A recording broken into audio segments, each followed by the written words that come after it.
Hello, మేము వెళ్ళిపోతాం. Balance payment ఇవ్వండి. ఇట్టాడిది ఏదో అవుద్దని అన్నిసార్లు అడిగారు. ఎక్కడికి వెళ్తున్నాం అని. మీకు అసలు ఏం రైట్స్ ఉన్నాయండి మమ్మల్ని ఇంటికి తీసుకొచ్చి చంపడానికి? ఆయనకి 3 ఆడపిల్లలు. ఇంటికి పోతే మా నాన్న ఏడని అడుగుతారు. ఏమో చెప్పాలి.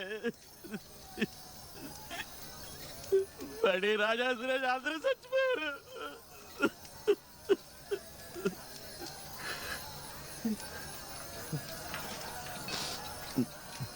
సరే, వెళ్ళిపోతాం. మిగిలిన వాళ్ళన్నా పేడాలతో ఉండాలి కదా.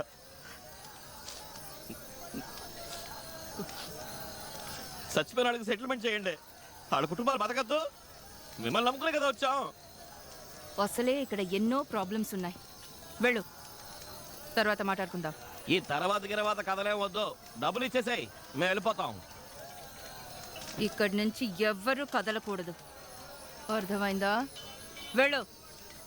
అబ్బో, ఇన్నారంట్రా? అక్కగారు ఆర్డర్ వేశారు మనకి. నీ కాడ డబ్బులు ఎట్టా వసూలు చేయాలో నాకు తెలుసు. ఎప్పటికైనా మళ్ళా నువ్వు ఊరికి వస్తావు కదా. రేయ్, బయలుదేరంట్రా.